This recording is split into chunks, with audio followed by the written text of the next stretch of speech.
Tout de suite, on vous raconte les grandes histoires criminelles, comme tout l'été sur Sud Radio avec Julie Rigoulet. Bonjour Julie. Bonjour Jean-Marie. Rédactrice en chef du Nouveau Détective. Aujourd'hui, vous nous racontez un conflit de voisinage. Alors ça a l'air classique au début, sauf qu'à la fin, l'un des acteurs va se venger sur la fille de ses voisins. Oui, c'est ça. Et au début, tout commence bien. Si le bonheur existe, les Thornton l'ont trouvé. Ce samedi 10 juin, le soir est tiède, et après avoir dîné près du barbecue, les parents, Rachel et Adrian, se détendent sur un banc. Au fond du jardin, leur fille, Solène, 11 ans, et Céleste, 8 ans, se disputent joyeusement la balançoire que leur père a fabriquée en suspendant un pneu à un arbre. La branche frissonne sous leur poids, la haie aussi frémit, et ça c'est plus curieux. Qu'est-ce qui l'a fait bouger comme ça ? Tout à leur bonheur, les parents ne se posent même pas la question. Ils savourent l'instant, leur jardin, et la certitude d'avoir fait le bon choix en venant s'installer ici, en plein Finistère. Le paradis. Oui, sauf que malheureusement, le diable les guette à quelques mètres à peine pour les entraîner dans l'enfer. Oui, et Rachel et Adrian Thornton sont britanniques. Lorsqu'ils ont voulu s'implanter en France, ils ont d'abord choisi le Massif central. Mais les hivers y sont rudes et ils se sont finalement tournés vers la Bretagne, plus tempérée et plus proche du climat anglais.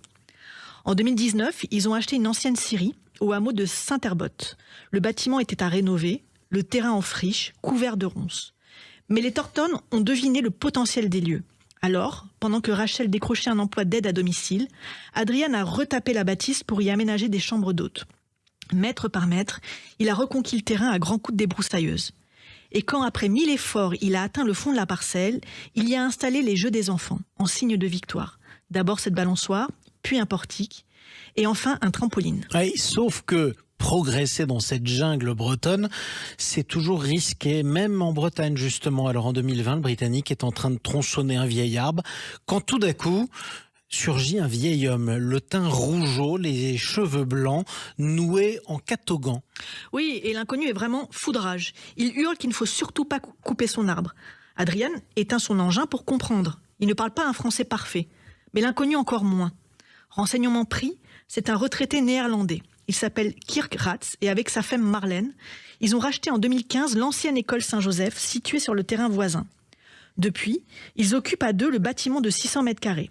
Et s'il est furax, c'est parce qu'il estime qu'à cause d'Adrian, on voit désormais toute leur propriété depuis la route. D'accord, sauf que ces récriminations, en fait, elles n'ont pas de sens, parce que Saint-Herbot, c'est un hameau minuscule, sans circulation, sans passage, et la maison des Ratz, elle n'est exposée à aucune indiscrétion.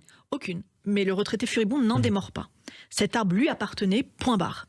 Adrien est très embarrassé. Il a bon caractère et comme sa femme, il est soucieux de s'intégrer. Il emmène par exemple ses filles à toutes les fêtes locales pour se lier avec les gens du cru. La dernière chose qu'il souhaite, c'est passer pour un malappris. Alors il se renseigne. Et le voilà vite rassuré. Non, le vieil arbre qu'il a coupé n'appartient pas aux Ratz. Mais le néerlandais ne veut rien entendre. Il finit même par brandir sous les yeux d'Adrian une carabine de chasse. Oui, quand même. Alors Adrian va réclamer l'aide de la gendarmerie. Et de son côté, Kirk va alerter Madame le maire qui va essayer d'apaiser le conflit. Et ça s'apaise. En tout cas, ça semble s'apaiser. Et quand l'incident retombe, Kirk Ratz regagne en bougonnant sa tanière où l'attend sa femme, pas plus liante que lui. Pour les Thornton, l'incident est clos. Et ils reprennent leurs travaux. Pendant des mois, Adrian continue donc de s'activer dans le jardin. Il tond, élague, cisaille, il coupe des plots de ciment pour monter un auvent. Il s'installe dehors, sur des tréteaux pour raboter des planches. Bref, régulièrement, il fait du bruit. Et ça, Kirk Ratz, qui n'a toujours pas digéré l'affaire de l'arbre coupé, n'apprécie pas du tout. Oui, et depuis son potager, tiré au cordeau d'ailleurs, derrière sa haie, le retraité fulmine en fait. Et de temps en temps, il fume un joint, mais ça ne l'apaise toujours pas. Alors il engueule Adrian, jugeant ses travaux, je cite, insupportables. Il exagère évidemment, mais ce genre de fixation peut vite pousser un homme à bout.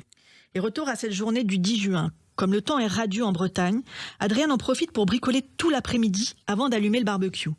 Après le dîner, ses filles, Céleste et Solène, se dirigent vers la balançoire et s'y accrochent en chahutant joyeusement. Et ces cris de joie vont bientôt se transformer en hurlements. Hélas, il est 21h quand les feuillages de la haie s'écartent. Le canon d'une arme en jaillit.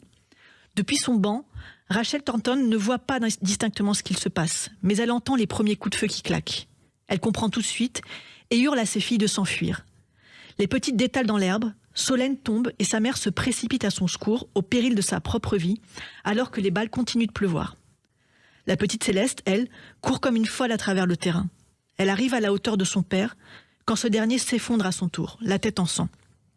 Sous le choc, la fillette traverse la route et va tambouriner à la porte du voisin d'en face pour demander de l'aide. Ouais, et lorsque les gendarmes vont arriver, le spectacle qu'ils vont découvrir est terrible. C'est un carnage.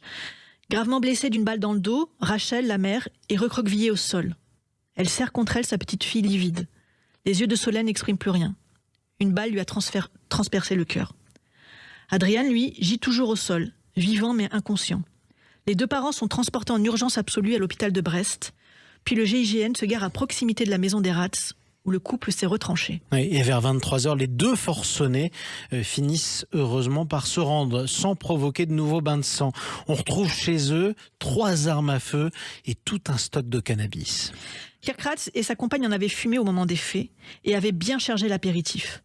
S'il reconnaît avoir volontairement tiré sur les deux parents, le Néerlandais affirme avoir touché la petite Solène par accident. Mais peut-on encore parler d'accident quand on fait feu au milieu d'une aire de jeu ?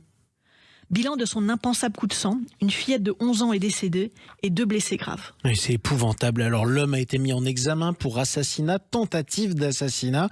Sa femme, elle, accusée d'avoir caché son arme, a été placée sous le statut de témoin assisté. Oui, et en attendant leur futur procès, les retraités irascibles ont eu ce qu'ils voulaient. Dans le jardin mitoyen du leur, un silence de mort a remplacé les cris d'enfants. Oui, effectivement, on précise qu'à ce stade, malgré tout, le couple est toujours présumé innocent. Merci quand même, si j'ose dire, Julie Rigoulet.